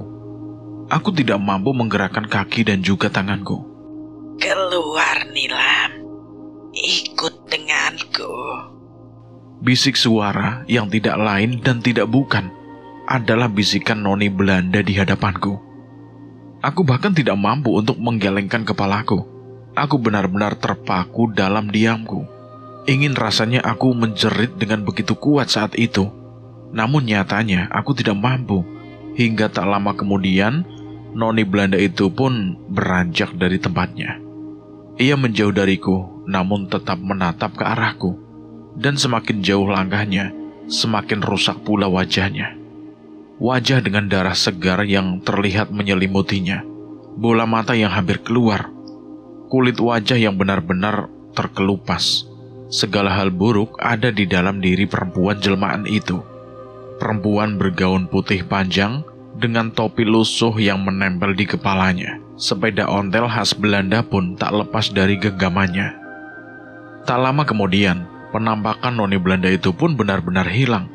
Bersamaan dengan hilangnya penampakan itu, suara dan tenagaku pun kembali. Aku bisa berucap atau bersuara lagi, dan aku mampu menggerakkan kaki dan tanganku lagi. Ingin rasanya aku membangunkan semua orang-orang, namun aku berpikir percuma saja. Karena penampakan noni Belanda itu kini sudah lenyap. Nafasku masih terengah-engah karena penampakan itu. Namun tak ada satupun di antara teman-temanku yang terbangun ketika itu. Sampai kapan ia akan terus menghantuiku? Aku benar-benar sudah cukup lelah dan muak dengan penampakan noni Belanda berwajah menyeramkan yang hanya mau menampakkan wajahnya kepadaku seorang, sementara teman-temanku yang lain tidak pernah satu kali pun diganggu olehnya. Setelahnya aku bahkan enggan untuk membuka mataku lagi, meskipun aku tidak tidur karena rasa takutku yang benar-benar tidak mampu aku tahan lagi. Pagi cepat datang. Aku sudah tidak kuat lagi. Aku berucap, berharap pagi lekas datang. Namun justru waktu berjalan semakin lambat. Aku benar-benar sudah tidak sanggup lagi. Aku berusaha untuk menenangkan diriku sendiri. Aku berusaha sekuat mungkin untuk melawan rasa takutku, meskipun sangatlah sulit. Tak lama kemudian, suara itu pun lenyap.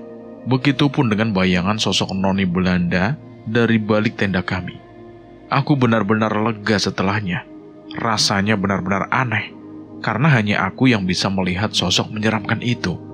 Bahkan hanya aku juga yang mampu mendengar suara menyeramkan noni Belanda itu. Apa yang sebenarnya keliru dengan diriku? Apa benar yang diucapkan oleh Agus jika semua ini ada hubungannya dengan cincin yang aku temukan? Apakah ini hanya kebetulan semata? Karena tidak ingin terus dibayang-bayangi oleh sosok menyeramkan noni Belanda itu, akhirnya aku pun mengikuti saran Agus untuk melepas cincin yang aku temukan saat berada di shelter 1. Semoga dengan melepaskan cincin tersebut, sosok noni Belanda itu berhenti menghantuiku. Aku lantas menyimpan cincin itu tepat di kantong celanaku agar terus terbawa olehku. Bagaimanapun juga, aku tidak ingin kehilangan cincin antik yang berhasil aku temukan. Aku ingin menyimpannya dengan baik sebagai kenang-kenangan. Aku pun memilih untuk melanjutkan tidurku lagi setelah kondisiku jauh lebih baik dari sebelumnya. Dan setelah cincin yang aku kenakan itu sudah tidak lagi melingkar di jari manisku. Namun baru 5 menit aku terlelap. Suara panggilan itu terus menghantuiku. Dan kini suara itu semakin dekat di telingaku. Seolah-olah sosoknya berada tepat di sampingku. Dan benar saja, saat aku membuka mataku, sosok noni Belanda yang menyeramkan itu berada tepat di sampingku. Hanya kami berbatasan dengan kain tenda. Sontak hal tersebut benar-benar membuat aku ketakutan, bahkan merinding bukan kepalang. Karena saking takutnya, aku bahkan sampai kencing di celana. Lagi dan lagi suaraku tidak keluar. Aku benar-benar diam membisu di balik rasa takut. Keringat mengucur deras dari tubuhku. Aku benar-benar sudah tidak sanggup lagi. Aku hanya bisa beristighfar dari dalam hati. Bagaimana mungkin noni Belanda itu muncul sampai 3 kali di hadapanku? Ia bahkan terus menghantuiku hingga membuat aku kencing di celana. Ya Tuhan, dosa apa yang sudah kuperbuat hingga sosok menyeramkan itu tidak henti-hentinya menghantuiku? Meskipun sosoknya tidak melukaiku, namun sosoknya berhasil membuat mentalku benar-benar drop. Aku bahkan sampai tidak bisa berkata apapun lagi. Aku lantas berpindah posisi tepat di samping Agus, hingga Agus pun merasa keheranan dengan sikapku. Ia terbangun saat aku mendekat ke arahnya. Kenapa lagi, Lam? Gua mau di sini. Gua takut. Gara-gara itu lagi? Iya. Udah, lu diem aja. Aku pun lantas memejamkan mataku dengan posisi tengkurap. Aku belum membersihkan celanaku kala itu. Aku tidak berani untuk keluar dari dalam tenda itu. Rasa maluku sudah berhasil dikalahkan oleh rasa takutku. Aku benar-benar tidak mampu berucap satu kata pun. Aku hanya berharap malam ini lekas selesai. Akhirnya aku pun berhasil menghabiskan malam dengan rasa takut yang belum juga usai. Setelah matahari perlahan mulai menyapa kami, aku bergegas keluar dari tenda dan berganti celana. Karena aku tidak ingin semua orang tahu kalau semalam aku sempat kencing di celana. Beruntung pagi sudah datang, jadi aku tidak begitu takut keluar sendirian. Setelah selesai, aku pun kembali ke tenda menghampiri semua teman-temanku yang saat itu sudah mulai bersiap-siap untuk melanjutkan perjalanan menuju puncak Dempo. lu dari mana aja, Lam? Habis ganti pakaian, basah semua karena hujan. Bukannya sebelum tidur udah ganti baju? Ganti lagi lah, kan gua bawa banyak baju. Oh, ya udah. Mas Agi, kita udah lapar nih. Biar nanti lo dibantu sama yang lain. Iya Gus, siap. Aku benar-benar bersyukur karena ternyata semua teman-temanku tidak ada yang sadar jika semalam aku sempat kencing di celana. Aku pun kemudian pergi untuk memasak masakan yang enak untuk semua orang. Kini rasa takutku benar-benar sudah berkurang setelah pagi datang dan aku benar-benar bersyukur akan hal tersebut. Sembari memasak, aku pun mencoba untuk melihat kembali ke arah di mana aku melihat sosok noni Belanda menyeramkan itu. Di sana tidak ada siapapun dan tidak ada apapun. Bahkan aku tidak melihat jejaknya sama sekali. Semoga sosok itu benar-benar sudah menghilang. Aku pun kemudian melanjutkan aktivitasku memasak. Setelah selesai, aku langsung bergegas untuk mengajak semua teman-temanku untuk sarapan pagi. Setelah semuanya selesai, kami lantas melanjutkan perjalanan menuju puncak Dempo. Saat itu, tepat pukul 8 pagi, kami semua mulai beranjak naik. Hari itu bertepatan dengan Hari Kemerdekaan Republik Indonesia, dan kami semua berencana untuk melaksanakan upacara bendera di puncak Dempo. Perasaan haru sekaligus bangga pun menyelimuti diriku. Bagaimana tidak, hampir di setiap tahun, aku tidak pernah absen untuk mengibarkan sangsaka merah putih di atas ketinggian. Dan ini menjadi momen yang tentunya sangat mengharukan.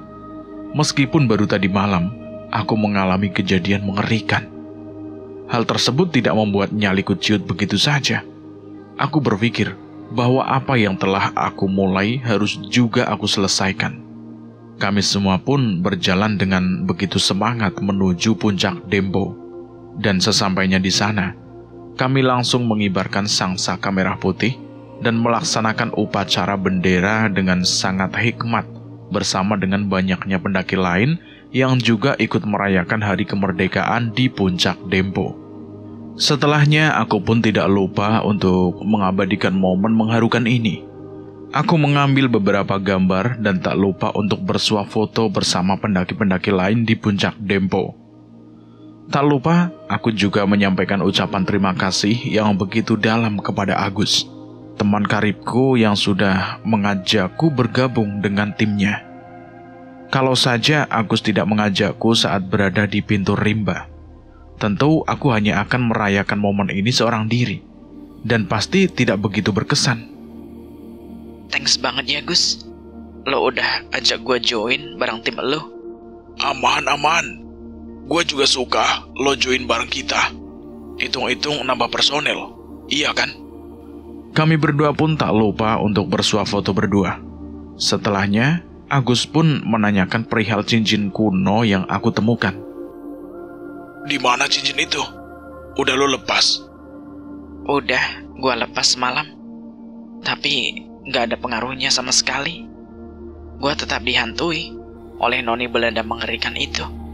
Mungkin lo ngelakuin kesalahan sebelum naik ke Dempo, atau mungkin saat lo naik ke Dempo. Itu juga yang lagi gue pikirin, Gus. Gue gak ngerasa ada salah sejauh ini. Gue ngomong kasar juga enggak.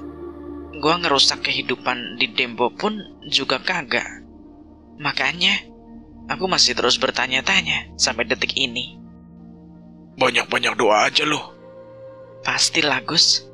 Kita langsung turun kan setelah ini? Iya, kita langsung balik. Tapi kalau cuaca mendadak buruk seperti kemarin malam itu, kemungkinan kita akan bermalam lagi di Dempo. Jangan sampai kita bermalam lagi di Dempo. Gue agak sedikit trauma. Santailah, masa ketemu setan aja trauma lo. Lo gak tahu betapa menyeramkannya sosok noni Belanda itu, Gus. Merindingnya bahkan sampai detik ini. Iya, gua percaya sama lu. Setelah semua momen berhasil kami abaikan, dan setelah semua urusan kami tuntas di atas ketinggian, kami semua pun memutuskan untuk turun ke base camp. Pendakian ini benar-benar menyisakan banyak pengalaman baru di dalam hidupku. Aku berharap tidak lagi bertemu dengan sosok menyeramkan itu. Aku dan teman-teman lainnya pun kini memulai perjalanan untuk turun ke base camp. Tentunya waktu yang harus kami tempuh untuk sampai di base camp tidaklah sebentar. Kami pun juga harus melewati medan pendakian yang tentunya tidaklah mudah. Terlebih lagi, jalan licin yang harus kami lintasi akibat hujan yang mengguyur Gunung Dembo membuat kami semua harus lebih berhati-hati dan pintar-pintar memilih jalur agar tidak terperosok. Di tengah perjalanan, tiba-tiba hujan deras turun disertai dengan angin besar yang hampir serupa dengan badai. Akhirnya Agus dan teman-teman yang lain pun memutuskan untuk kembali membangun tenda di shelter 2. Namun aku enggan untuk ikut bersama mereka. Aku khawatir sosok noni Belanda yang menyeramkan itu masih ada di sana. Terlebih lagi, aku tahu jika shelter 2 menjadi salah satu tempat terangker di Gunung Dembo. Kamu yakin gak mau join bareng sama kita lagi, Lam? Iya, Gus. Gue udah cukup ngeri ada di shelter itu. Tapi hujan badai sudah tiba loh, Lam. Lu gak mungkin bisa nerobos itu. Gua bisa berteduh dulu sampai badai itu reda, Gus. Yang terpenting, gua nggak bermalam lagi di sana. Udah, join aja bareng kita, Lam. Kita kan naik bareng nih. Masa lu malah mau turun sendiri? Kata Agus terus membujukku untuk bergabung bersama mereka semua. Jujur ya, Gus, gua masih sedikit trauma. Hapus rasa trauma itu nih, Lam. Gua akan pastiin kalau lu gak akan ketemu sosok menyeramkan itu lagi. Sulit, Gus, untuk hapus semua itu begitu saja. Gua dihantui sosok noni Belanda itu, bahkan sampai 3 kali, Gus.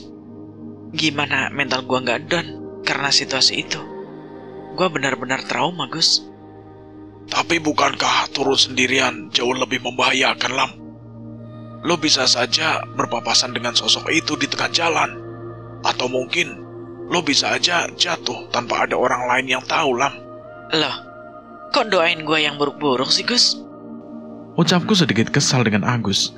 Tapi ucapan Agus ada benarnya juga. Kalau aku nekat untuk turun sendirian, ada kemungkinan aku bisa berpapasan dengan sosok noni Belanda yang menyeramkan itu. Atau bahkan ada hal lain yang mungkin lebih buruk yang memungkinkan bisa menimpaku. Bagaimana kalau aku sampai jatuh terperosok di jalur pendakian Dembo ini? Terlebih lagi, medan pendakian saat ini sangat licin, karena memang saat ini sedang turun badai. Aku benar-benar bimbang antara turun seorang diri atau memilih untuk bermalam bersama teman-teman yang lain. Aku harus bagaimana? Jujur, aku sangat bingung. Gimana? Join aja yuk bareng kita. Insya Allah aman. Tapi, kalau ternyata sosok itu masih menghantuiku, gimana, Gus? Bangunin gua. Yakin kamu bangun nanti? Ya pastilah. Setelah diyakinkan oleh Agus bahwa semuanya akan baik-baik saja dan mereka semua akan ada di saat aku membutuhkan mereka, akhirnya aku pun luluh. Aku lantas memilih untuk bergabung dengan mereka. Alih-alih turun seorang diri menuju base camp pendakian Gunung Dembo. Kami pun berjalan menuju shelter 2 dengan langkah yang sangat pelan. Kala itu hari sudah beranjak sore, dan hujan tidak kunjung reda saat itu. Angin bahkan menusuk-nusuk tubuhku di sepanjang perjalanan menuju shelter 2. Semakin dekat dengan shelter 2, semakin ciut pula nyaliku. Aku belum cukup berani untuk bermalam lagi di shelter 2, hingga aku pun memilih untuk berjalan di barisan paling akhir dibandingkan dengan teman-temanku yang lain. Sepertinya Agus tahu kalau nyaliku belum seutuhnya kembali. Ia lantas terus mencoba meyakinkanku agar aku bisa menghilangkan rasa khawatir dan takut yang aku rasakan kala itu. Santai nih, Lam. Di shelter 2 gak akan ada penampakan menyeramkan itu lagi kok. Tenang saja. Iya, Gus, iya. Gua lagi coba buat kontrol diriku sendiri. Iya, Lam. Lo pasti bisa. Beruntung Agus benar-benar percaya dengan semua ucapan yang terlontar dari mulutku. Ia bahkan percaya dengan semua ceritaku perihal sosok hantu noni Belanda yang terus-menerus menghantuiku semalam. Paling tidak, ada orang yang percaya dengan segala peristiwa menyeramkan yang datang menderaku. Terima kasih ya, Gus. Lo udah benar-benar mempercayaiku. Aman Nilam, gua pasti percaya kok dengan yang apa lu ucapkan. Thanks ya, Gus. Kami semua pun akhirnya sampai di shelter 2. Kami langsung membangun tenda saat itu juga, karena memang hujan semakin deras mendera. Dan malam pun kini mulai menyapa. Tak butuh waktu lama, tenda pun berhasil kami dirikan, dan kami semua bergegas untuk masuk ke dalam tenda tersebut. Di dalam tenda kami semua terus berdoa agar hujan di malam itu cepat reda. Sebab kami tidak ingin terus-menerus bermalam di Gunung Dempo. Terlebih lagi, tujuan kami semua sudah berhasil kami tuntaskan. Kami pun lantas saling berbincang satu sama lain untuk mengisi kekosongan di malam itu. Di bawah derasnya hujan, kami semua saling melempar pengalaman pendakiannya masing-masing. Mendengar pengalaman seru yang diceritakan oleh teman-temanku, membuat aku mulai terbiasa dengan kondisi malam itu. Dan ternyata, beberapa temanku pun sempat mengalami hal janggal saat melakukan pendakian, meskipun bukan saat pendakian di Gunung Dempo. Mereka ada yang sempat dihantui oleh kuntilanak, dihantui oleh arwah gentayangan pendaki yang tewas mengerikan, dan banyak yang lainnya. Dari sana, aku mulai sadar bahwa kami semua memang tidak bisa menghindar dari hal-hal janggal. Sebab kehidupan manusia dengan dunia mereka tentu beriringan. Dan sebagai seorang pendaki, sudah seharusnya kami semua siap dengan segala kemungkinan yang memang bisa saja menghampiri kami semua. Tanpa sadar malam pun mulai semakin larut. Karena lelah, kami semua pun memutuskan untuk pergi tidur malam itu. Hujan sudah mulai mereda, hanya menyisakan gerimis yang tidak begitu deras, sehingga untuk tidur pun rasanya cukup nyaman. Saat sebelum aku memejamkan mata, tiba-tiba saja aku teringat dengan ibu. Jika di sini hujan, apa mungkin di rumah juga turun hujan? Jika iya, apa ibu akan sangat kesepian tanpa kehadiranku di sampingnya? Apa ibu baik-baik saja? Apa ibu khawatir denganku karena aku tidak kunjung pulang? Bayangan tentang ibu benar-benar berhasil mencabik-cabik perasaanku malam itu. Hingga tanpa sadar, aku pun meneteskan air mata karena perasaan kangen yang seketika datang menderaku. Tidak hanya itu, muncul juga perasaan bersalah yang tiba-tiba saja datang menyelimutiku. Perasaan bersalah karena sebelum datang ke Dempo, aku sudah membohongi ibu. Aku sudah merusak kepercayaan ibu yang begitu besar kepadaku. Aku pun memiliki nadar. Jika aku bisa kembali ke rumah nanti, aku akan membasuh kaki ibu sebagai permohonan maafku kepadanya. Bagaimanapun juga, ibu adalah satu-satunya orang tua yang aku miliki. Karena tidak ingin terus terbayang-bayang sosok ibu, aku pun berusaha untuk menepisnya dengan cara tertidur. Namun, sekeras apapun aku mencoba untuk memejamkan mataku, nyatanya aku tidak kunjung mampu. Ibu, Nilam kangen ibu. Ucapku lirih, sembari meneteskan air mata. Bayangan ibu seakan-akan datang menghampiriku, hingga kini tangis pun tidak mampu lagi aku bendung. Di sisi lain, semua teman-temanku sudah terlelap tidur kala itu, dan hanya aku seorang diri yang masih terjaga dengan bayangan sosok ibu yang tak kunjung mereda. Entah apa yang terjadi, mengapa aku tiba-tiba saja merasa sangat rindu dengan ibu. Aku harap ibu di sana baik-baik saja dan tidak ada hal yang buruk terjadi. Tak lama kemudian, tiba-tiba saja aku mendengar suara tangisan yang sangat mirip dengan suara tangisan yang sebelumnya aku dengar di dalam mimpiku itu.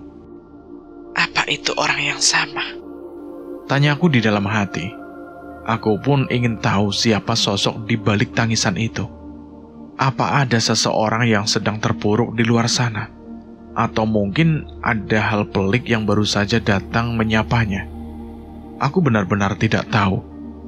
Karena tidak ingin berakhir dengan rasa penasaran, akhirnya aku pun memutuskan untuk keluar dari tenda malam itu untuk membangunkan teman-teman yang lain agar mereka mau menemaniku keluar dari tenda. Namun tidak ada satupun di antara mereka yang terbangun karena aku. Mereka justru tidur semakin pulas. Agus yang semula mengizinkan akan melindungiku pun ingkar. Ia terus tertidur pulas dan tidak berkedip sedikit pun, meskipun aku sudah berusaha untuk membangunkannya berkali-kali, sampai aku sendiri merasa begitu lelah. Akhirnya aku pun memutuskan untuk keluar seorang diri untuk memastikan sosok di balik tangisan itu. Karena aku cukup khawatir jika ada seorang pendaki yang terkena masalah. Bisa jadi ia tersesat atau mungkin terpisah dengan rombongannya. Segala kemungkinan bisa saja terjadi. Maka dari itu, aku ingin berusaha untuk menolong perempuan yang terus menangis itu dengan menghampirinya. Meskipun aku sendiri masih memiliki sedikit rasa trauma. Aku lantas memberanikan diri untuk menghampiri gadis itu keluar. Gadis itu berpenampilan sangat mirip dengan seorang pendaki. Sehingga aku sangat yakin jika perempuan itu merupakan pendaki yang kemungkinan terpisah dari rombongannya. Atau mungkin ada hal lain yang tidak aku ketahui. Apa yang membuat kamu menangis terseduh-seduh seperti ini? Aku bertanya pada perempuan itu. Perempuan itu tidak menjawabku sama sekali. Aku sampai mengulang pertanyaan serupa, bahkan sampai 3-4 kali untuk mendapatkan jawaban. Namun nyatanya, hasilnya tetap saja nihil. Perempuan itu terus menangis dengan wajah yang menunduk, hingga aku tidak mampu untuk melihat wajahnya dari dekat. Aku pun memilih untuk duduk tepat di sampingnya untuk sekedar menenangkan perempuan itu. Berharap ia akan menoleh kepadaku dan mau untuk menceritakan segala pelik yang mungkin saja baru ia rasakan. Jika memang dunia berjalan tidak sesuai dengan harapanmu, jangan salahkan dirimu sendiri. Karena memang jalan setiap orang tidaklah sama. Jangan terus larut dalam kesedihan. Lebih baik nikmati keindahan malam ini.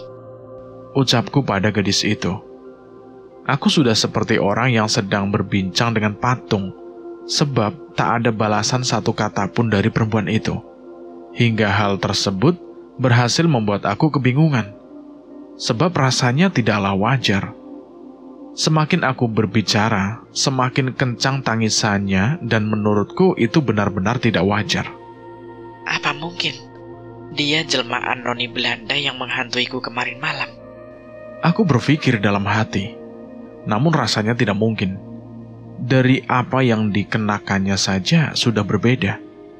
Jika noni Belanda kemarin malam mengenakan gaun panjang berwarna putih, sementara gadis di hadapanku saat ini mengenakan pakaian layaknya seorang pendaki pada umumnya. Tak lama kemudian, aku pun tiba-tiba merasakan hawa yang aneh di dalam diriku. Muncul kegelisahan tanpa sebab yang pelan-pelan menderaku. Apa yang sebenarnya terjadi? Ada apa ini? Namun aku tetap berusaha untuk bersikap tenang. Terlebih lagi, di sampingku ada perempuan yang sedari tadi menangis tanpa henti. Aku pun kemudian mencoba untuk memandangi ke arah sekitar. Khawatir penampakan noni Belanda itu kembali muncul. Namun aku tidak melihat apapun dan siapapun. Aku pun mulai sedikit lega. Meskipun tidak dipungkiri kegelisahan itu ada. Aku pun kemudian memilih untuk konsen terhadap gadis yang ada di depan mataku. Ia masih meringkuk dan tidak menampakkan wajahnya. Aku pun kemudian berusaha untuk menenangkannya dengan cara lain. Setelah menasehatinya dengan ucapan bijak tidaklah berhasil, aku lantas berusaha untuk mencoba cara lain, yaitu dengan menepuk-nepuk pundaknya untuk memberikan support kepadanya. Saat aku menepuk pundaknya, tak lama kemudian ia bangkit dari ringkukannya tersebut dan perlahan-lahan mulai menoleh kepadaku. Saat aku memandangi wajahnya, aku merasa wajah gadis yang ada di hadapanku sekarang ini terlihat tidak asing. Aku pun berusaha untuk mengingat-ingat kembali di mana aku melihat wajah seperti itu. Setelah dipikir-pikir secara seksama, wajah gadis itu sangatlah mirip dengan wajah noni Belanda yang aku temui kemarin malam. Wajahnya benar-benar sama. Sontak hal tersebut benar-benar membuat aku kaget. Aku pun kemudian memilih untuk berjalan mundur menjauh dari gadis tersebut. Terlebih lagi, saat gadis itu menolehkan kepalanya kepadaku, namun tidak dibarengi dengan tubuhnya, alias hanya kepalanya saja yang menoleh kepadaku. Sontak peristiwa itu benar-benar membuat aku sok bukan kepalang. Bagaimana tidak? Aku melihat dengan mata telanjangku sendiri sosok perempuan yang sangat mirip dengan noni Belanda yang sangat menyeramkan itu. Ia bahkan menoleh kepadaku tanpa adanya badan yang turut serta. Hal tersebut benar-benar di luar pikiranku sendiri. Semakin lama aku memandangi wajah gadis di hadapanku tersebut, wajahnya pun semakin lama semakin terlihat hancur. Banyak sekali darah bercucuran dari wajahnya. Matanya melotot hampir jatuh, dan di sekujur tubuhnya penuh dengan luka. Sontak penampakan itu semakin membuat aku sok dan tidak mampu lagi berucap satu kata pun, karena terlalu histeris dengan apa yang ada di hadapanku saat ini. Tak lama kemudian perempuan itu pun menyeringai sembari tertawa dengan tawa yang sangat melengking. Aku benar-benar tidak mampu lagi untuk mengendalikan diriku sendiri, karena peristiwa yang aku alami benar-benar mengerikan.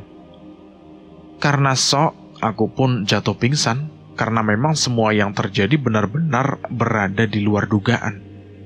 Setelahnya aku tidak tahu apa yang terjadi kepadaku, dan kemana perginya sosok noni Belanda yang sangat amat menyeramkan itu.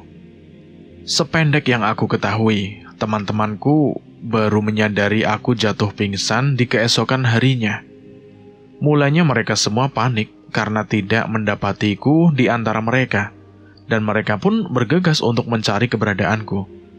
Salah satu dari mereka menemukanku sudah terkulai di atas tanah.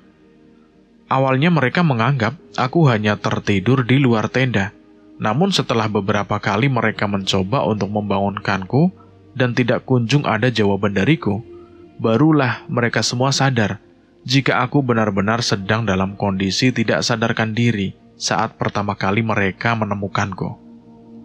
Orang pertama yang terlihat begitu panik saat itu adalah Agus, karena Agus yang mengajakku untuk join bersama timnya. Agus juga yang terus-menerus membujukku agar aku bisa join untuk ngecamp lagi malam itu. Agus tidak pernah sangka jika semuanya akan terjadi.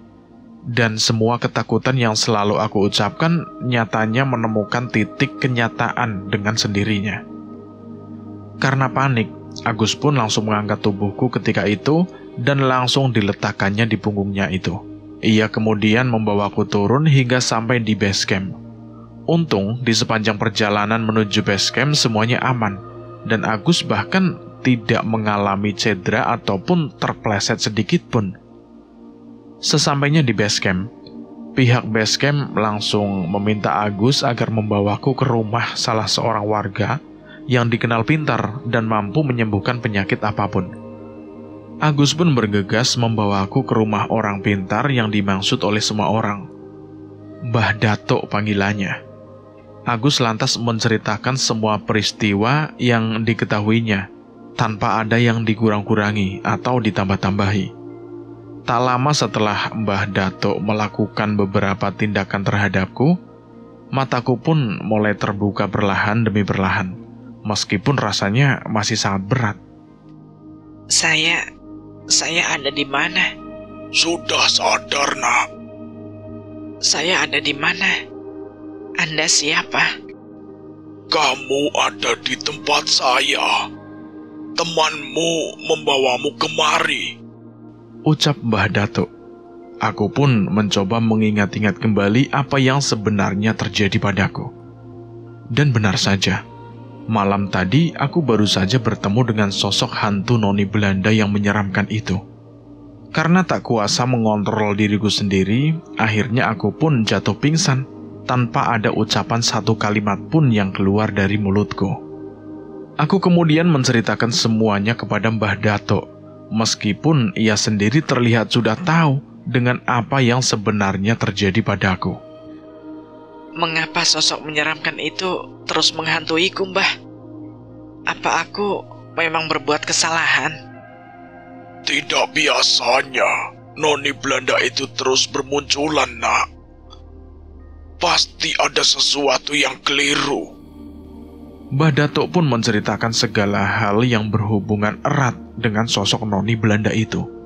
Dahulu kala sosok Noni Belanda itu tewas mengenaskan akibat bunuh diri, hingga arwahnya pun gentayangan hingga saat ini.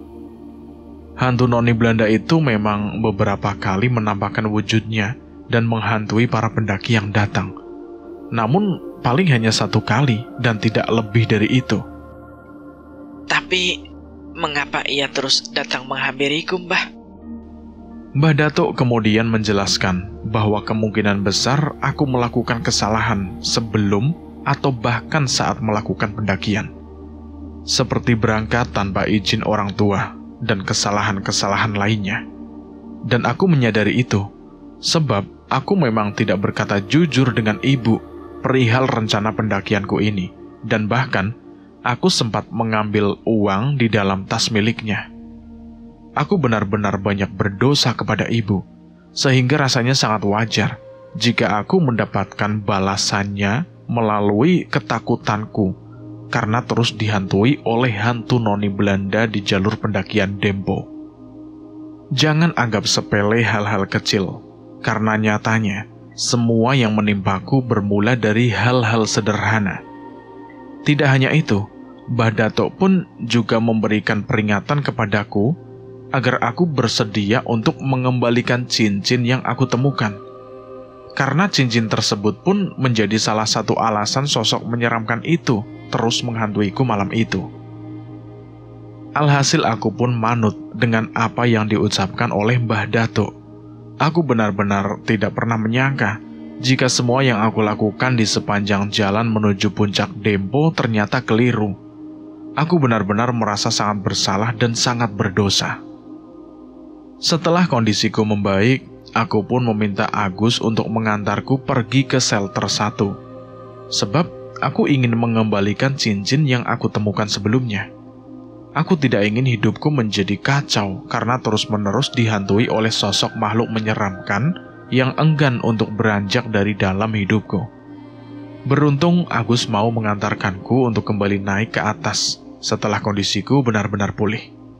Mengembalikan benda pusaka zaman kuno tidak bisa diwakilkan oleh siapapun, sehingga mau tidak mau aku harus pergi sendiri. Meskipun badanku saat itu benar-benar lelah, bahkan semua tulangku seperti mau remuk. Aku tidak boleh mundur begitu saja. Aku harus menuntaskan segala hal yang sudah aku lalui sebelumnya. Aku tidak ingin semua kejanggalan yang terjadi padaku terus berlarut-larut, sebab rasanya tidaklah enak. Setelah sampai di shelter 1, aku pun langsung menguburkan apa yang aku temukan di tempat di mana pertama kali aku menemukannya. Untung saja aku masih mengingat tempat itu dengan sangat jelas. Setelah selesai, kami pun bergegas untuk pergi ke base camp lagi. Di sepanjang jalan aku terus mengucapkan permohonan maafku untuk Agus, karena aku sempat tidak percaya dengan apa yang telah diucapkan oleh karibku itu. Aku juga mengucapkan 1000 ucapan terima kasih karena Agus sudah sudi mengantarku untuk mengembalikan cincin yang aku temukan. Aku banyak sekali berhutang kepada Agus dan yang lainnya juga. Thanks banget ya, Gus. Gua bakal selalu ingat jasa lu, Gus. Udahlah, Lam. Ini sudah tanggung jawab gua. Insya Allah semuanya akan terus aman. Iya, Gus. Amin. Aku pun kemudian memilih untuk kembali ke rumah. Aku benar-benar bersimpuh di bawah kaki ibu karena perasaan bersalah yang tak kunjung hilang. Ibu, aku minta maaf ke ibu.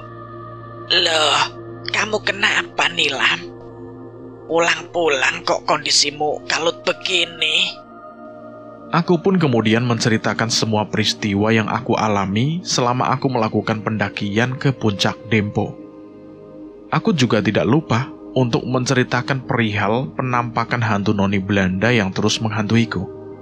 Dan aku juga menceritakan alasan dibalik munculnya noni Belanda secara terus-menerus di sana. Salah satunya yaitu karena ulahku sendiri. Jangan pernah bohongi ibu lagi, nak. Ibu hanya punya kamu, Nilam. Maafin Nilam ya, Bu. Nilam janji, Nilam gak akan membohongi ibu lagi. Ibu pegang ucapan kamu ya, Nilam. Semenjak saat itu, aku sudah tidak lagi berani berbohong kepada ibu. Aku bahkan tidak pernah menantang apapun segala hal yang sudah ibu atur untukku. Karena aku sadar, semua hal buruk yang menimpaku pasti ada hubungannya dengan tingkah lakuku sendiri. Ibarat kata tidak akan ada asap jika tidak ada api. Nyatanya, Gunung Dempo berhasil membuat aku tersadar akan banyak hal. Ada hal yang baik yang aku dapatkan dari peristiwa mengerikan yang aku alami di sepanjang malam seorang diri, tanpa ada orang lain yang mengetahuinya. Kini aku sudah mulai bisa bersahabat dengan keadaan dan enggan untuk mengikuti lagi perihal kejadian mengerikan yang sebelumnya aku alami. Dan cerita ini tamat selesai sampai di sini. Bagaimana menurut teman-teman semua tentang cerita ini? Silahkan tulis di kolom komentar. Terima kasih buat teman-teman semua yang sudah mendengarkan cerita ini sampai habis. Semoga kalian semua dalam keadaan sehat selalu, panjang umur, bahagia selalu, dan sukses selalu. Dan buat teman-teman yang baru bergabung di channel ini, silahkan klik tombol subscribe dan tombol loncengnya agar kalian tidak ketinggalan cerita terbaru dari kami. Saya mohon maaf jika ada kesalahan kata. Saya pamit undur diri. Akhir kata, wassalamualaikum warahmatullahi wabarakatuh. Salam lestari.